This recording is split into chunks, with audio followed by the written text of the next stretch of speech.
Bem, amados, voltamos então para a segunda parte da nossa Escola Bíblica de Férias, com o tema Princípios de Interpretação Bíblica.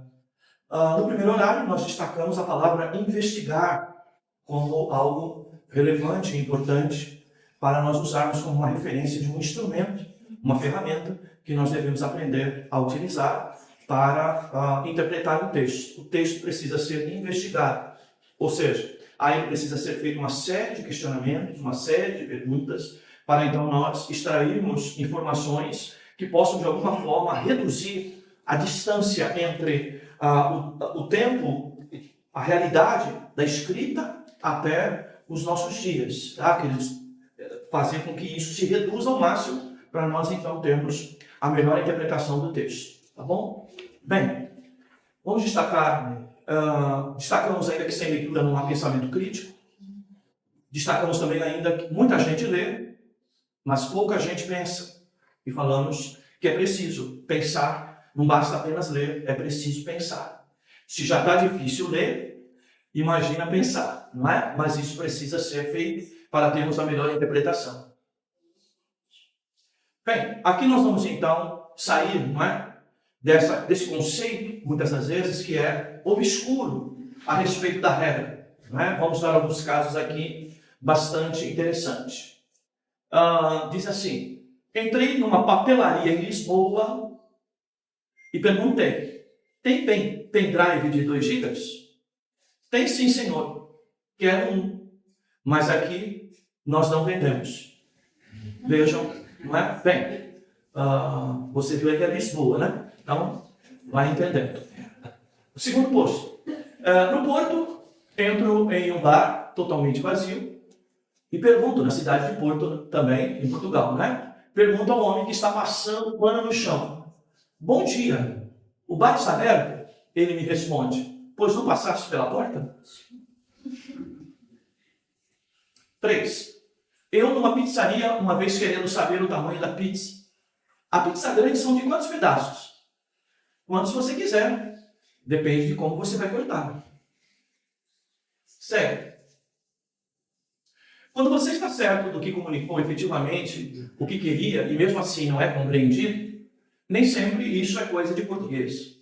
Você pode achar que está seguindo a regra corretamente, mas só porque presumiu que o outro também escolheria, entre as múltiplas possibilidades, o mesmo sentido em sua mente.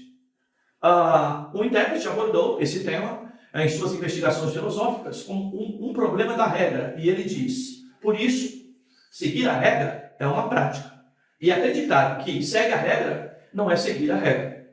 Portanto, não se pode seguir a regra privadamente, porque caso contrário, o próprio acreditar que se segue a regra seria como seguir a regra. Entendeu? Nem eu. Em outras palavras, como mostram as interações desses brasileiros em Portugal, não se pode realmente esgotar todas as possibilidades de entendimento semântico ao tentar se explicar a regra. Poderíamos cair no mesmo paradoxo.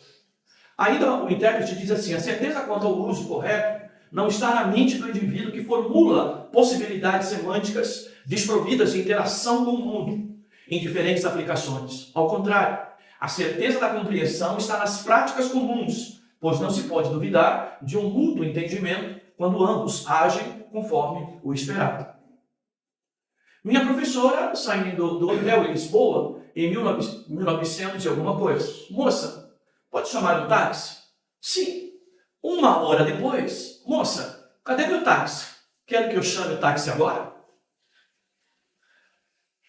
Um outro caso: meu tio foi a um restaurante e quem o atendeu era uma senhorinha. Ele perguntou: a senhora sabe onde fica o banheiro? Sei sim, trabalho aqui há muitos anos. As duas revelam o mesmo padrão de determinação do sentido pela prática, enquanto que gramaticalmente as expressões são inteligíveis para brasileiros e portugueses. A força ilocucionária, que é a real intencionalidade da fala, mostra-se completamente diferente. Para o brasileiro, pode chamar um táxi ou sabe onde fica o banheiro equivale: chame um táxi agora e onde que é o banheiro. Da mesma forma que está calor e pode-se querer dizer: abra a janela. Mas nenhuma dessas falas se tornariam acessíveis à compreensão, senão dentro de um horizonte prático de hábitos e expectativas comuns. A partir, então, do intérprete, chegou a afirmar que não haveria nenhum modo de garantir a certeza sobre se está seguindo uma regra. O motivo é o fato de que não se pode contemplar todas as possibilidades de uso de um ato de fala. Então, uma regra nunca se esgota em aplicações potenciais. Tal perspectiva pode parecer plausível quando, por exemplo, nos surpreendemos por um entendimento quase grotesco de nossas expressões, como nos casos anteriores. Ainda no intérprete fala de um fundamento fora da linguagem, que fornece uma base sólida para a certeza, na medida em que a intuição sobre o significado já não se encontra na interpretação. Se esgotei as justificações, ou justificativas, então atingi a rocha dura, e minha pá já a pé entortou. Estou, então, inclinado a dizer, é assim que ajo. De fato, ao criticar a noção ostensiva de linguagem, que parte do zero pela atribuição de nomes, o intérprete pontua que, ainda que alguém aponte para o objeto de uma cor para nomeá-la, não se poderia sequer determinar se está se referindo à cor ou ao próprio objeto, a não ser por uma expectativa já estabelecida. Antes de se conhecer as peças do xadrez, é necessário conhecer o jogo. Para o filósofo realista, John McDowell, ainda o intérprete diz que permite uma saída tanto para o ceticismo quanto a um mero consensualismo sobre os significados. Trata-se de uma apreensão intuitiva e não interpretativa do significado a partir das práticas comuns. Como pode uma performance ser apenas uma reação cega a uma situação e não uma tentativa de agir em uma interpretação? E ser um caso de seguir uma regra? A resposta é por pertencer a um costume. O problema de se seguir a regra está no fato de que não é possível conhecer as possibilidades de significação fora das práticas comuns, nem estabelecer a explicação somente de forma linguística, pois não se poderia acessar conceitos puros na mente do interlocutor. Como os intérpretes vão dizer, a interpretação depende do círculo hermenêutico que considera o horizonte de experiência na busca do sentido, pois o mundo externo é a ponte entre o falante e o ouvinte. Para a interpretação bíblica, pode-se perceber que uma divisão entre o texto e sua historicidade levaria a uma situação de ininteligibilidade, na qual cada indivíduo supõe aprender a letra isoladamente, sem referências objetivas. Para se compreender o real sentido das palavras evangélicas, dos conselhos apostólicos e as teologias sacramentares e soteriológica, o leitor deve informar-se a partir das práticas comunais ou comuns presentes na história eclesiástica, pois não existe hermenêutica fora da tradição, ou no caso, fora da história. Bem, deixa eu lá na última. Isso. Então, queridos, o que ele está dizendo aqui? Que se eu utilizar apenas a ferramenta da gramática, isso será insuficiente para eu ter uma exata interpretação. Vou repetir.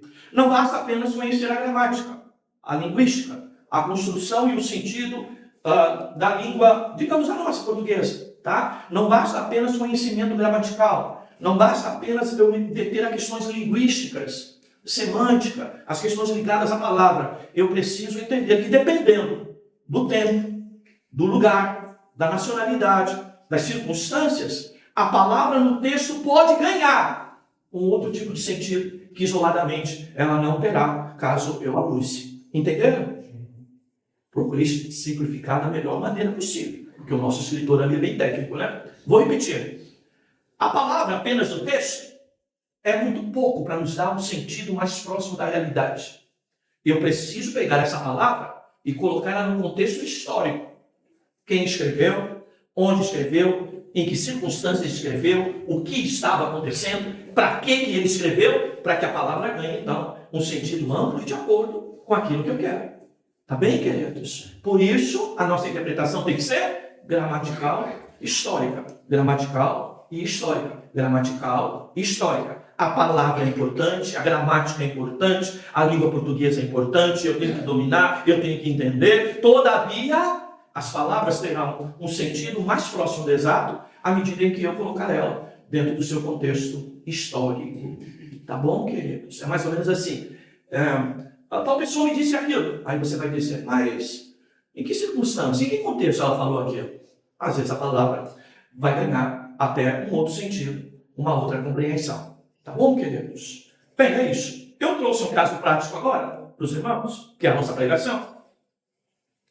Porque penso eu que não adianta dar um curso como esse, né? E a gente só trazer teoria para os irmãos. Então nós vamos trazer um exemplo, tá? Na semana passada nós lemos o texto de Lucas, onde uma interpretação errada dos discípulos estava levando eles a pedir autorização para Jesus para estabelecer juízo de morte sobre as pessoas que eventualmente não estavam querendo dar uma pousada para eles morarem, ou para eles passarem uma noite, não é? Os samaritanos. Eles utilizaram um texto do Antigo Testamento, tá? Moralmente inadequado para aquela ocasião em que eles estavam, tá? Então nós temos que tomar cuidado para não pegar, que nem esses discípulos, tá? O texto, para então utilizar em forma moralmente inadequada, porque o que ocorreu no Antigo Testamento era totalmente diferente daquilo que estava ocorrendo agora no Novo Testamento, envolvendo os mesmos samaritanos. Nós vamos ler então agora o texto de Lucas 24, muito conhecido dos irmãos, até porque o pastor já pregou nesses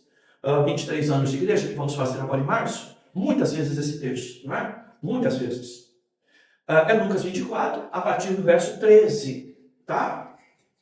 Você com o dedo na Bíblia vai acompanhar aí a leitura bíblica, tá bom? Você com o dedo na Bíblia. Lucas 24, verso 13.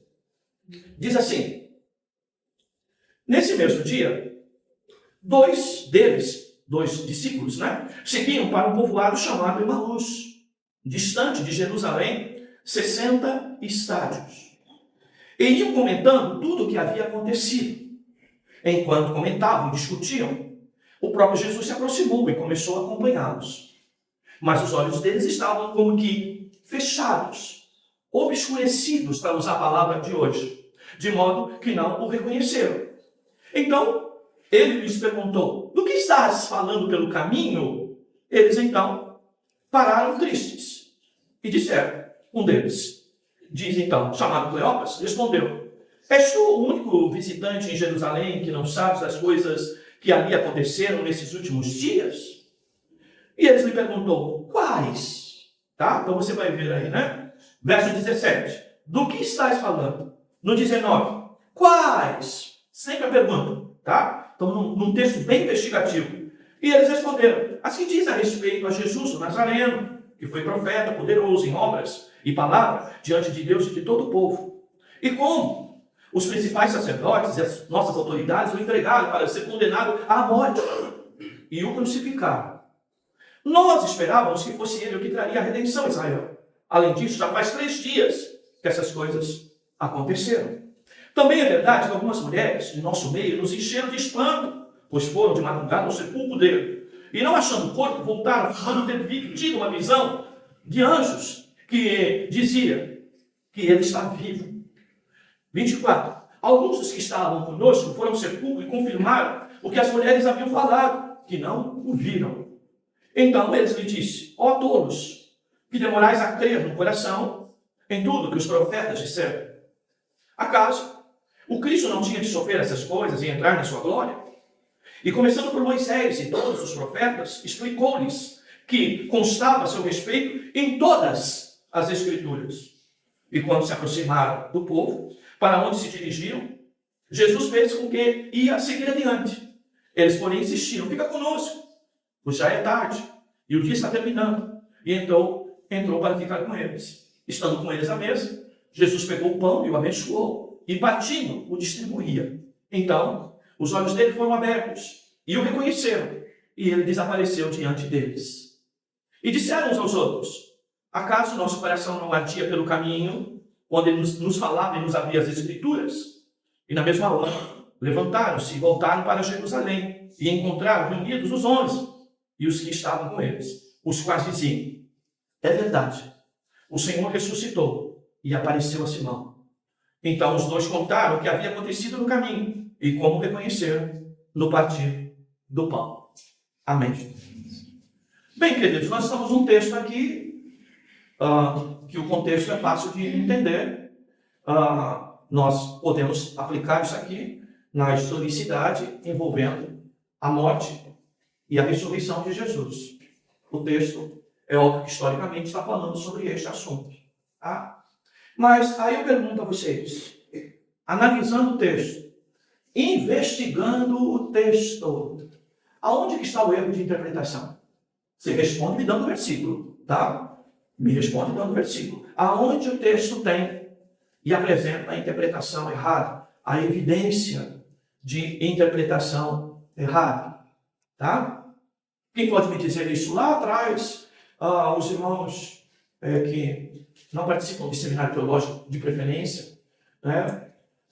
Os irmãos que usam pouco a palavra ou não usam a palavra na igreja. Quem dos irmãos poderia dizer qual versículo onde eu vou identificar, tá, queridos, o erro de interpretação tão evidente, tá, e que é abordado por Jesus e por Lucas aqui nessa situação? Qual é o versículo? Diz o versículo para mim. Qual o versículo?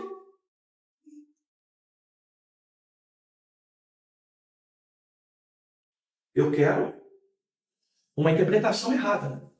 Certo, queridos? Há um caso claro no texto de uma interpretação errada. Uma interpretação errada que acabou levando eles, tá, a esse estado de estarem entristecidos por aquilo que estava acontecendo. Eles estavam, não é, totalmente assim, desiludidos, não é? Estavam totalmente perdidos diante do que estava acontecendo. Tá, queridos? Então, a grande pergunta aí é essa. Qual o versículo, tá, que reflete o erro de interpretação desses dois discípulos no caminho de Emaús? Eu quero quem não é seterequiano, já falei, vou repetir. Os irmãos que menos participam aqui de estudos. Qual é o versículo? Eu vou citar dois, entre o 18 e o 19. Não, nenhum dos dois. 21. 21. Quem mais?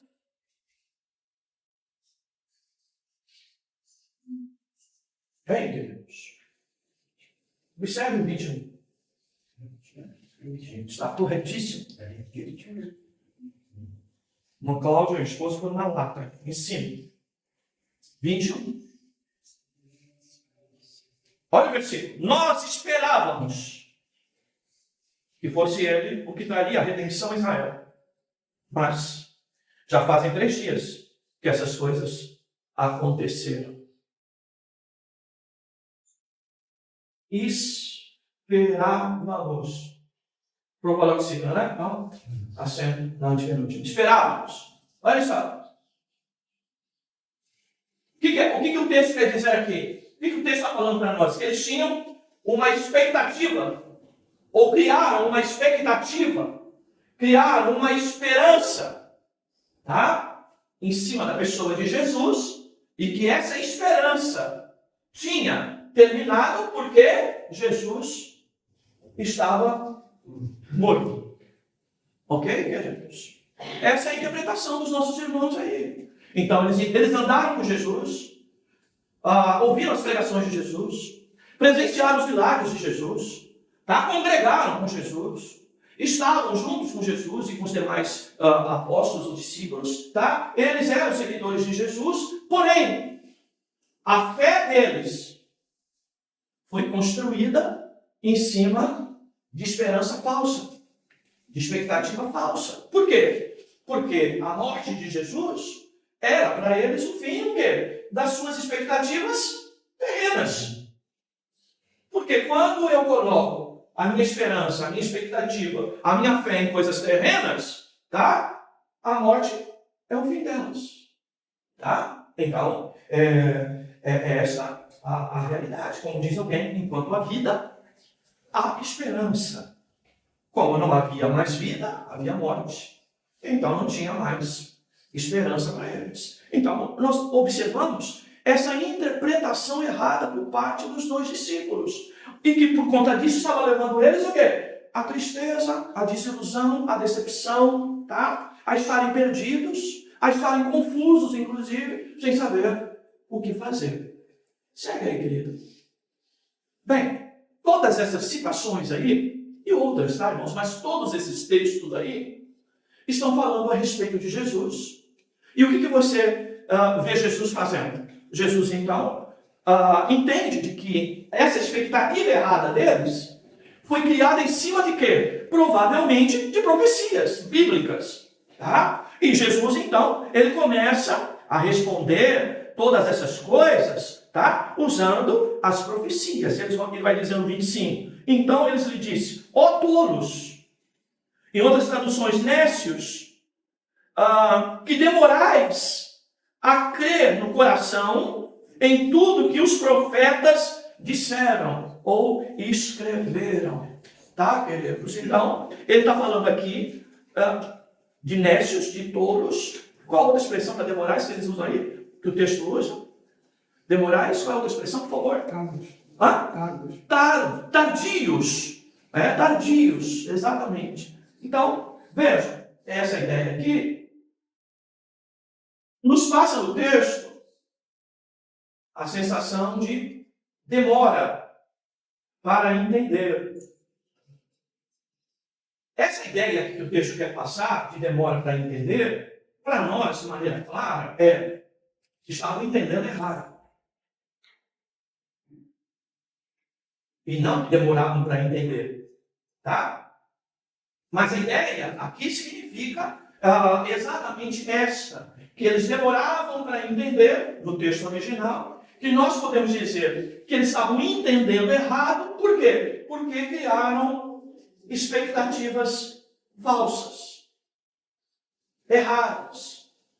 E se você lembrar lá do caso da historicidade, que nós falamos anteriormente, por que eles pensavam assim? Porque a maioria dos judeus, esperavam o quê? Um Cristo que os libertaria nacionalmente, libertaria Israel da mão dos romanos, certo? Então a maioria cria assim. Isso levou esses discípulos a crer da mesma maneira. Tá, Marcos? Por isso o cuidado que a gente tem que ter. Veja só, o contexto, a história, o pensamento da maioria, ele pode influenciar a nossa interpretação, gerar expectativa falsa e nós ficarmos depois decepcionados com a ideia da morte sobre elas. Tá? Então veja, quando surgiu a teologia da prosperidade no Brasil, queridos, e ela vem principalmente da América, tá? A grande maioria de nós a abraçou. E pelo fato da maioria abraçar, muitas das vezes, toda a nossa tendência de interpretação considerou este fato, tá? Por conta do mundo, está vivendo um mundo globalizado, o Brasil entrou na globalização, tá? E aí nós acabamos ganhando, tá? Esse perigo de ter a nossa fé, toda ela numa expectativa, o quê? Terreno. Então todo mundo que vira crente ficava milionário, ficava rico, ia prosperar de vida, ia ter saúde boa, tá? Enquanto nós sabemos que a maioria dos textos não tem compromisso com esse tipo de interpretação, tá? E aqui é a mesma coisa. Os judeus nacionalistas, eles tinham praticamente, irmãos, é que nem o hino brasileiro aí, né? O hino nacional, né? Pátria amada, idolatrada. Salve, salve. Olha a ideia da idolatria no nosso hino nacional. Eles idolatravam a pátria, os judeus. Eles eram extremamente nacionalistas. Para eles, a terra, a pátria, a nação, era bem maior que eles tinham. Tá, queridos? E a expectativa deles era de que o Messias ia exatamente resolver esse seu problema. E aí, então, Jesus, o que vai fazer? Vai usar, tá? Verso 26. Ele vai dizer, acaso o Cristo não tinha que passar por todas essas coisas para depois entrar na sua glória? Olha só. E então, começando por Moisés, aqui é uma linguagem, né, de interpretação, é o escritor pela obra, tá? Não vai ler Moisés, vai ler o que Moisés escreveu, certo? Então, é o Pentateuco, ok? E começando por Moisés, E todos os profetas explicou-lhes o que constava a seu respeito em todas as Escrituras. Olha só, queridos. Então,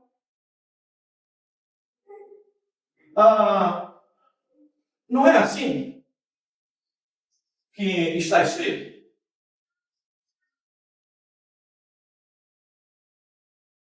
Observe, tá, amados? Aqui é uma regra de interpretação que nós temos que aprender quando vamos trabalhar a questão investigativa, que é a Bíblia explica a própria Bíblia.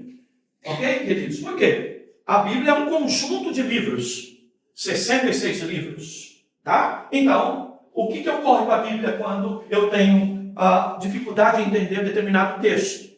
Eu posso usar a analogia dentro da própria Bíblia, e aonde eu vou buscar outros livros da própria Bíblia para explicar as Escrituras. E é isso que Jesus vai fazer. Ele vai no Pentateuco.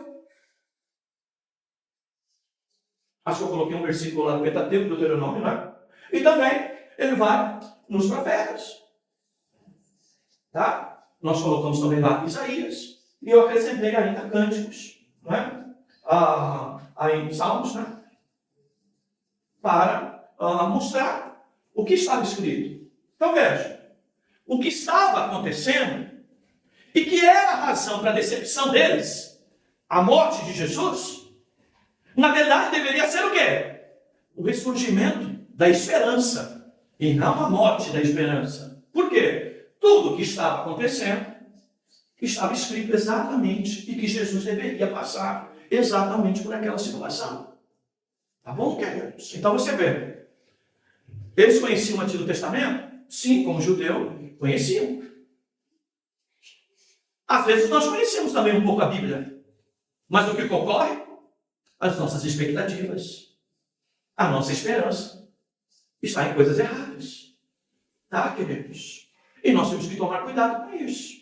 Como que nós vamos corrigir isso? Jesus, então, aqui levou eles a um banho de realidade. Mergulhou com eles nas Escrituras e foi em alguns textos. Vamos ler algum deles? Vamos ler esse maravilhoso, né? Que até falamos recentemente, que é o texto de Deuteronômio, capítulo 18. Que é o texto, né? Da repetição da lei. Capítulo 18.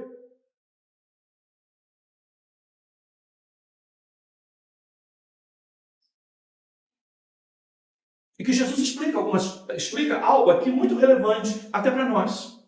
Ele diz lá, Deuteronômio 18, verso 15.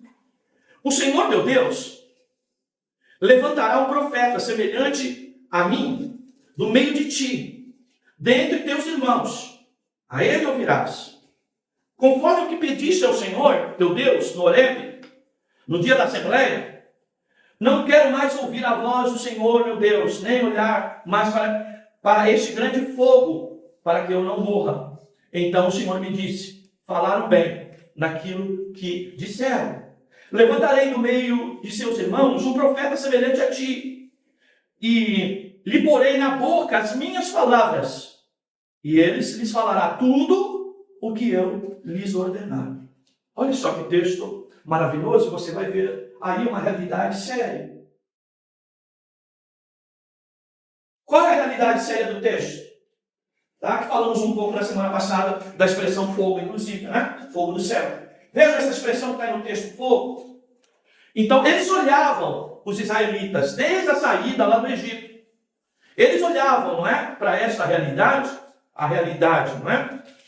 Do fogo, que diz lá, nem olhar mais para este grande fogo, para que eu não morra.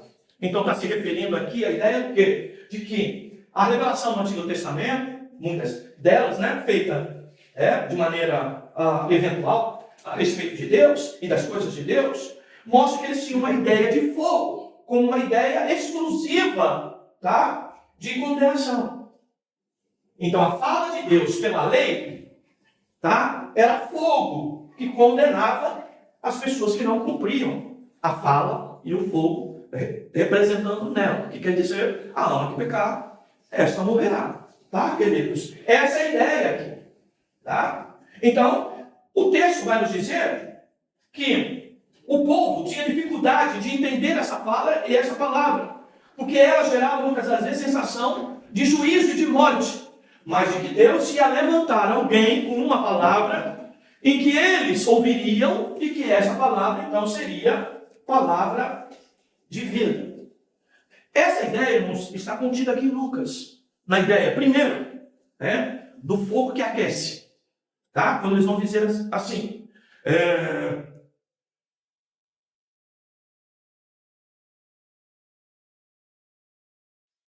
eles disseram uns aos outros, verso 32. Eles disseram uns aos outros: acaso o nosso coração não ardia pelo caminho quando ele nos falava e nos abria as escrituras? Tá, queridos? Olha só, a ideia do fogo. Tá? Então, a palavra aqui aquecia o coração deles. Mas essa palavra que aquecia não era suficiente. A palavra não basta apenas aquecer os corações. Ela precisa o quê? Abrir os olhos. Tá? Então, a ideia do obscurecido, que tem que ser clareado. Aí você vai ler o verso 31. Então os olhos deles foram abertos e o reconheceram. Ele desapareceu diante deles. E o 35 vai dizer de como eles o reconheceram no partir do pão. Tá? Que é a ideia, tá, de aquecer e a questão de olhos abertos. Bem, em todos os casos, irmãos, tanto o partir do pão, como as palavras que Jesus falava ao caminho, tanto que aquecia como que abrir os olhos, tá, é a palavra que faz isso. Mas qual a diferença da palavra do caminho da palavra junto à mesa? Qual a diferença? Qual a palavra que aquece o coração e apenas aquece o coração? E qual a palavra, tá, que abre os olhos? Oi? O que mais? Não, mais alguma coisa mais próximo da comunhão, mas que vai falar de algo talvez um pouco mais pontual, mais preciso do que comunhão aí. Quem senta à tua mesa? Quem come junto com você?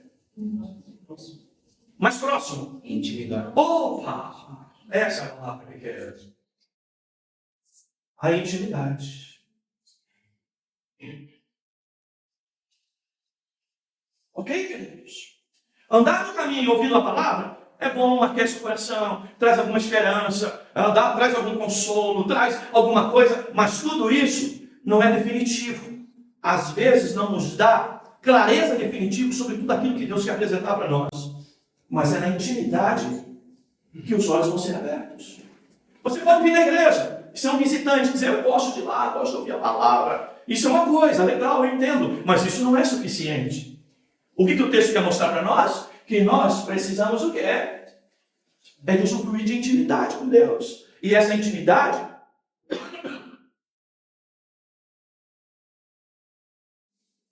ela só pode ser feita onde? Naquilo que já aprendemos até aqui na ceia passada, que a mesa é lugar de comunhão, é lugar de intimidade. Tá, queridos?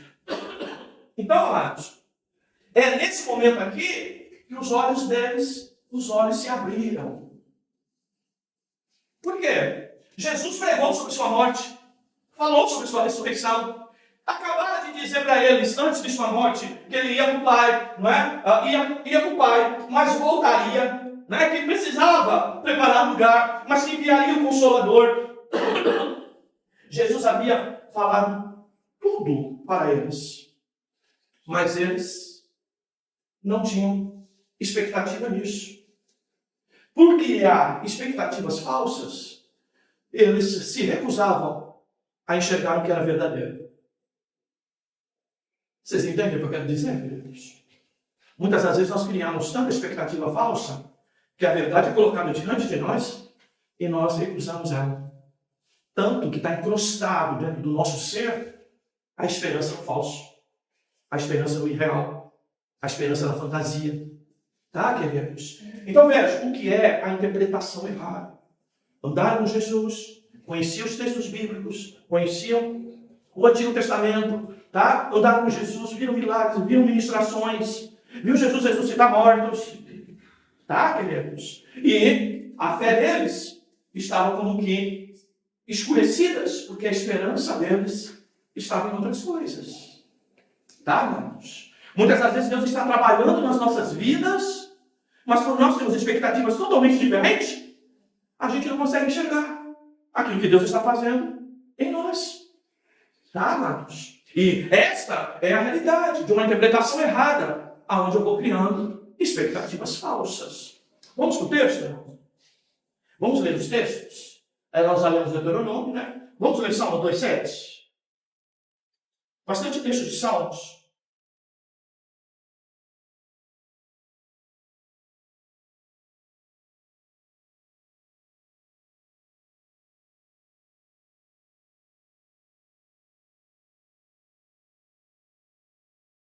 Olha só, a revelação a respeito de Jesus, não é?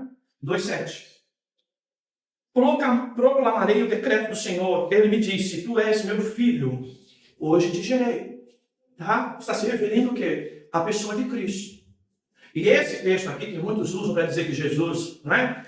Foi criado, tá? Que é um erro grave, eu não vou me estender nisso, é lógico, né? Mas apenas para dizer aos irmãos que esse texto aqui está relacionado ao conceito da ressurreição de Jesus, tá? De um Jesus que morre, tá? E ao morrer e ressuscitar, isso é proclamado de uma forma tal para que todos entendam que sobre ele há todo poder, tanto nos céus como na terra, e a partir de Jesus, que é o unigênito, ele passa a ser o primogênito entre os mortos, ou seja, o primeiro a ressuscitar para a vida eterna, assim como todos nós temos essa esperança, tá? Então, se o texto lá, Jesus morreu, acabou tudo, a ideia aqui é, não, Jesus morre e ao ressuscitar dessa morte, declara poder sobre esta morte e o direito de todos nós não termos mais a nossa esperança interrompida por causa da morte, mas acreditarmos que ela é apenas o começo da vida eterna.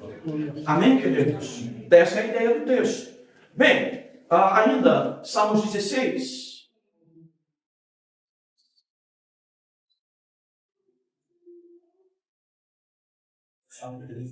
Salmo 16, verso 8 ou 11. Se você tem a palavra gerar ali, se isoladamente você não tiver as escrituras, você acaba caindo no contexto até de seitas, não é? Para dizer que Jesus é criado, é um ser criado, ainda que primeiro, mas é um ser criado. 16, 8 a 11. Sempre tenho o Senhor diante de mim, não serei abalado, porque Ele está ao meu lado direito. Por isso, meu coração se alegra e meu espírito se regozija, até mesmo meu corpo habitará seguro, pois não deixarás a minha vida no túmulo, nem permitirás que o teu santo sofra deterioração. Tu me farás conhecer o caminho da vida, na tua presença a plenitude de alegria, à tua direita há eterno prazer. Está se referindo a quem? A pessoa de Cristo, tá? A morte não poderia deter Cristo. Cristo, então, ressuscitaria. E essa é a esperança que todos nós temos que ter. Então, o que Jesus está explicando para aqueles homens ali? Que a morte não era o fim. Que a redenção não era política. Que a principal redenção era espiritual. Que aqueles que eram escravos do pecado, e não de romanos, mas escravos do pecado, precisavam entender que a morte de Jesus era a razão para a nossa liberdade eterna. Aleluia. Para a nossa libertação desse jugo do pecado. Tá, queridos? É essa a ideia do texto. Salmo 110. Salmo 110, verso 1.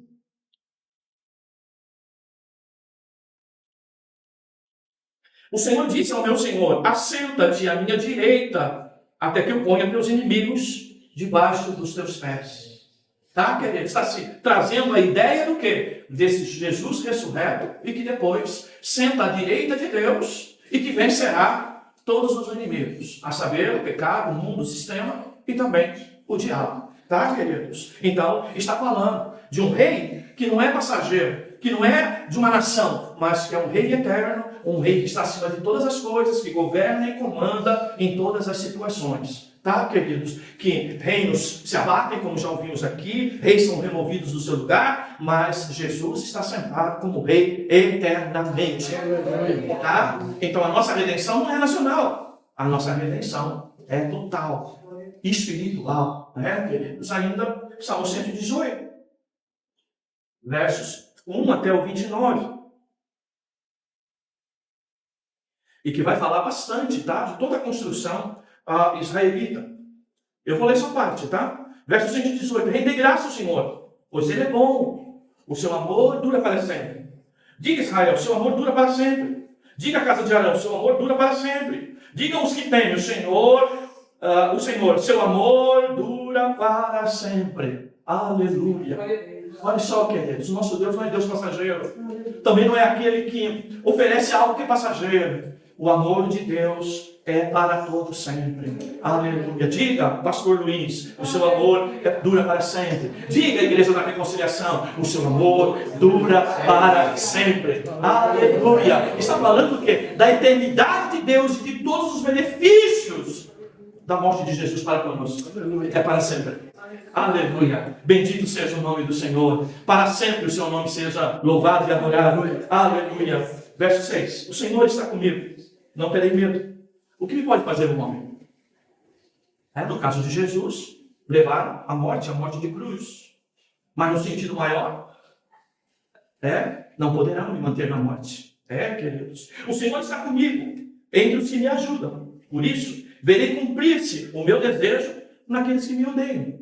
Olha só, Jesus está comigo, está com aqueles que estão junto de mim. Você pode dizer isso?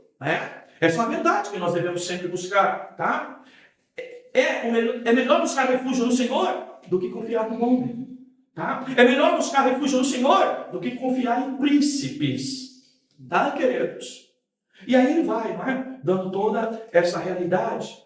E aí vamos lá para o verso 22.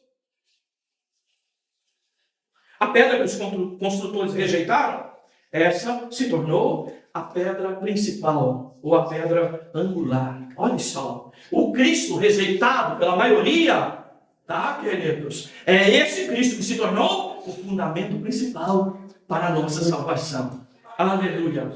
Foi o Senhor quem fez isso, e é maravilhoso aos nossos olhos. Olha lá, quando os olhos estão abertos, tá? Foi o Senhor que fez isso. Esse é o dia que o Senhor fez. Vamos regozijar-nos e alegrar-nos nele. Que dia é esse? É o dia da ressurreição, aleluia. É o dia em que a luz brilhou, que a vida, aleluia, não podia mais sofrer os prejuízos do pecado e por consequência da morte. É esse grande dia, o dia do Senhor, o dia da sua ressurreição, o dia que foi anunciado a todos, aleluia, como um dia que será para todo sempre, aleluia. Salva-nos, Senhor, nós te pedimos, ó Senhor, nós te pedimos, envia-nos prosperidade. Que prosperidade é essa? De vida eterna. Bendito seja o que vem em nome do Senhor. Nós vos abençoamos da casa do Senhor.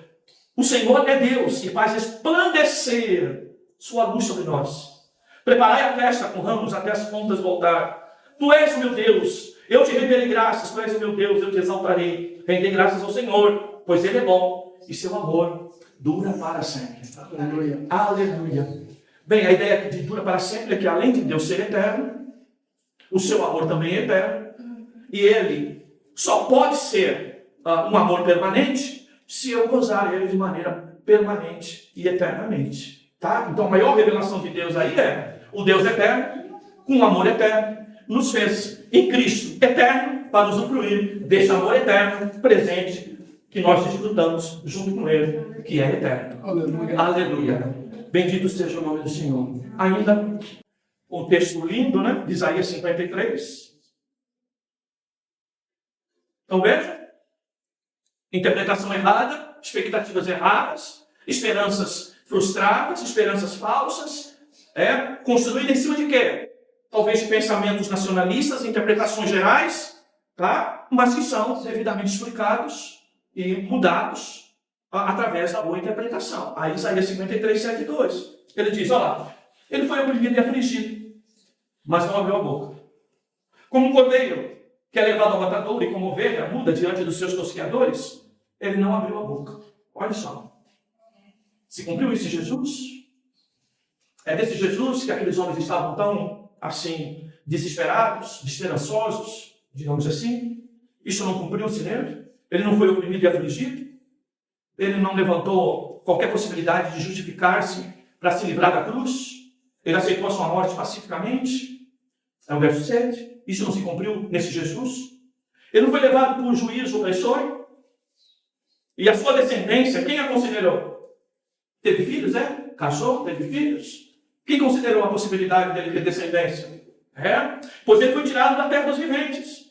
E foi ferido por causa da transgressão do meu povo. Olha só. Entende que Jesus morreu ali na cruz por conta do nosso pecado, pelo pecado daqueles discípulos, que lhe deram uma sepultura com os ímpios, e ele ficou com rico na sua morte, embora nunca tivesse cometido injustiça, nem houvesse engano na sua boca. É esse Jesus pela qual vocês estão chorando, já no terceiro dia. Contudo, foi da vontade do Senhor, de Deus, esmagá-lo e fazê-lo sofrer, apesar de ser dado como oferta pelo pecado, verá a sua posteridade. Como? Como verá a sua posteridade? Se não casou, se não teve filhos, porque a sua posteridade é espiritual. Todos aqueles que o receberam, deles o poder de serem feitos filhos de Deus. Aleluia. Se Cristo é filho de Deus e todos nós em Cristo temos o poder de ser filhos de Deus, logo nós somos a posteridade de Cristo. Aleluia. Nós, a igreja do Senhor. Aleluia. Prolongará os seus dias e a vontade do Senhor prosperará nas suas mãos.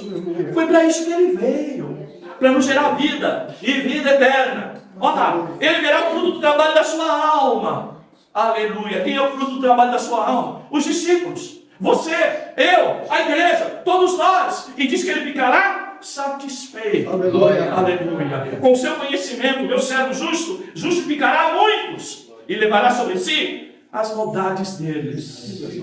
Por que nós estamos aqui certos de termos a esperança de estarmos com Cristo para sempre, com Deus para sempre? Porque ele levou sobre si os nossos pecados. Aleluia. Por isso, eu lhe darei uma porção com os grandes, e ele repartirá o despojo com os poderosos, porque derramou a sua vida até a morte, e foi contado com os transgressores. Mas, na verdade, é que ele levou sobre si o pecado de muitos, e intercedeu por nós, transgressores ou pecadores. Aleluia. Então vejam, olha a expectativa daqueles homens. Que esperança! Crendo na pessoa certa, mas com quê? Com esperança errada. Tá, irmãos? Que não seja o caso de nenhum de vós aqui. Crê em Jesus, mas exatamente no que tu crê em Jesus? Qual a expectativa que você tem? Qual a tua esperança? Tá? Como que você vê a tua fé? Tá? E ainda, para a gente encerrar, Salmo 119.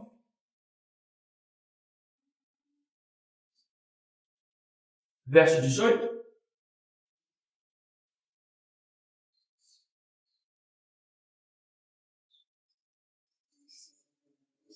Que diz: desvenda-me os olhos, para que eu veja as maravilhas da tua palavra, ou da tua lei. Olha a oração, irmãos. Lembra que eu falei no princípio da aula? O Espírito Santo nos conduzirá a toda a verdade, a toda a palavra. Qual o papel do Espírito Santo aqui? De iluminar, desvendar os nossos olhos, para que eu entenda o quê? As maravilhas da tua palavra. Olha, irmãos, uma coisa que nós temos que aprender a valorizar. Na palavra de Deus existem maravilhas. Nós sempre acreditamos que maravilhas Deus opera, né? Nos milagres, né? Nos grandes efeitos externos. Mas aqui, irmãos, só o Espírito Santo de Deus pode desvendar os nossos olhos para nós contemplarmos as maravilhas do Senhor que estão na sua palavra. Sabe por quê, queridos? Esta palavra sara. Esta palavra dá vida. Esta palavra liberta. Esta palavra dá força. Esta palavra fortalece, aleluia, levanta os caídos. Esta palavra, como diz o próprio Jesus, é espírito e vida. Aleluia. Aleluia. Aleluia. Se vale a pena, né, nós usarmos, né, de todos os recursos que temos para identificar essas maravilhas. Ainda o verso 36, né? 119, 36. Inclina meu coração para a tua palavra e não para a cobiça. Olha só, queridos. Tá? Aqui a ideia, inclusive, não é de coração. A ideia primeiro, não é? Aquilo que os meus olhos são colocados em desejos, em apetites, não é? Em cobiças, que podem ser carnais, perigosas e me levar à morte espiritual, mas que Deus coloque o meu coração a serviço dos meus olhos, para que eu então seja inclinado o quê? Para a palavra de Deus. Tá? Em vez de colocar os olhos e o coração cobiçando algo pecaminoso, que haja em mim um desejo profundo, que brota lá do fundo do coração, que é o desejo de mergulhar nessa palavra para ver as pérolas e as maravilhas que tem nela. Aleluia. Aleluia, porque isso me levará à vida. Verso 37. Desvia os meus olhos de contemplarem o que é inútil e vivifica-me no teu caminho. Que caminho é esse? Aleluia. Que ele diz, né? Que nós devemos aprender a fazer veredas. Marcar um caminho para alguém andar. Como se marca um caminho para alguém andar? É pela palavra de Deus. Fazer vereda para o que manqueja não se desvie totalmente, mas que ele possa ter uma referência de que saiu um pouquinho da palavra, volto para a palavra. De novo, saiu um pouco da palavra porque eu manquejo, eu volto para a palavra. Eu tenho uma marcação para andar, para caminhar. Isso é a palavra de Deus. Aleluia. Aleluia. Aleluia. Que Deus produza vida para você esta manhã por essa palavra. Sabe, aqueles dois discípulos, sim, experimentaram algo que eles não conseguiam entender. Que no caminho, o coração deles mostrava que estava aquecido. Aquela palavra, né, tornava o seu coração quente. Era uma palavra que era bem recebida, toda aquela conversa com Jesus. Mas eles ainda não tinham os olhos abertos para ver que quem falava com eles era o próprio Jesus. Sabe? Ao ler Moisés, eu preciso entender que não é Moisés que eu estou lendo. Eu estou lendo o próprio Jesus. Aleluia. Aleluia. Ao ler os profetas, eu não estou lendo os profetas, mas eu estou lendo o próprio Jesus. É Jesus falando comigo, não é Jeremias, mas é o próprio Deus falando comigo. Aleluia. Eu olhar para essa palavra e não entender apenas que é um livro, mas que ele é a fonte da água viva. Aleluia. Que ele é, aleluia, o próprio Deus, o próprio Cristo, que está disposto, aleluia, a nos oferecer em intimidade o melhor que nós possamos ter de Deus, que é o quê? Os olhos abertos. Aleluia. Aleluia. Olhos abertos só tem quem tem intimidade com Deus. Meu irmão, não viva mais uma vida superficial. Não viva mais uma vida apenas por cima da nata. Deus te convida essa manhã para mergulhar na sua palavra, através dos princípios bíblicos que temos, e encontrar lá no fundo do oceano, às vezes, as maravilhas de Deus. Aleluia. Sabe, irmãos, por isso que tem situações, nos dias mais difíceis. E todo mundo que tem intimidade com Deus já passou por um dia difícil. Porque é um dia difícil que só cabe duas pessoas lá. Você e Deus, Deus e você. Não cabe mais ninguém. Aquele lugar só é você e Deus, Deus e você. E é nos dias difíceis, querido, que Deus vai nos ensinar a profundidade das suas maravilhas. Aleluia. É lá no fundo do poço, onde a gente imagina que não pode sair mais. É que Deus vai nos dar a palavra, força nas pernas, para pular e sair do fundo do poço. O fundo do poço da esperança, queridos. E da esperança eterna, que a gente só pode encontrar em Cristo Jesus. Aleluia. Quer ter o coração aquecido? Ande com Deus, converse com Deus, fale com Deus. Tá? Fale no caminho. Fale como se fosse alguma coisa a mais na tua vida, que você tem que fazer uma atividade a mais. Mas se você quer ter olhos abertos, decida ter uma vida íntima com Deus. É lá na mesa, no exercício da comunhão, no exercício da intimidade, é que nós vamos exatamente usufruir desse Deus verdadeiro. E que os nossos olhos vão se abrir. E vão se abrir para entender o maior propósito de Cristo, que é nos resgatar para a vida eterna. Aleluia. Deus fortaleça vocês todos, em nome de Jesus. O que tem mais aí? Só Deus nos abençoe? Amém. Amanhã, segunda-feira, nós temos o nosso encontro teológico, às 20 horas. Vamos falar sobre este assunto aqui, né? Deus no redemoinho. Tá bom, queridos? Então, amanhã, às 20 horas, eu espero todos vocês aqui. Vamos ficar de pé, queridos? Aleluia. Aleluia. Aleluia.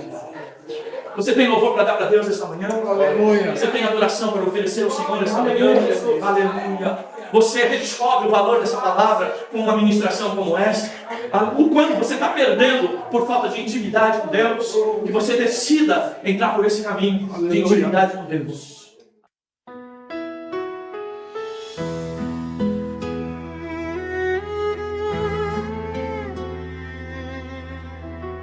Da cruz vem a esperança,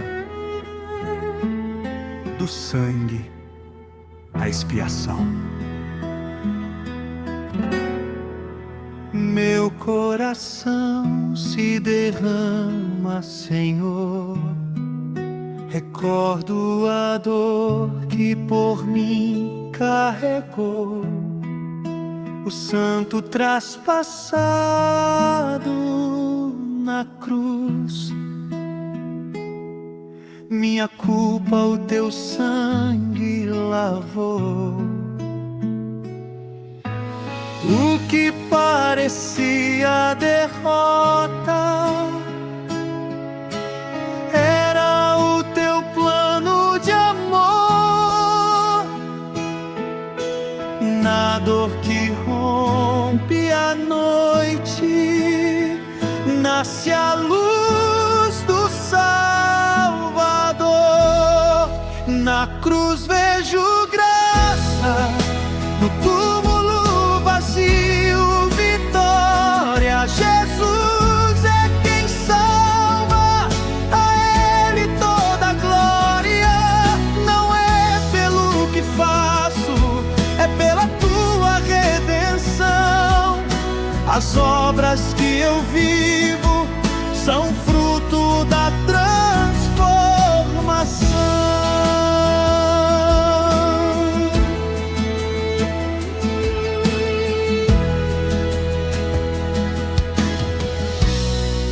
Ó portas eternas, erguei-vos agora.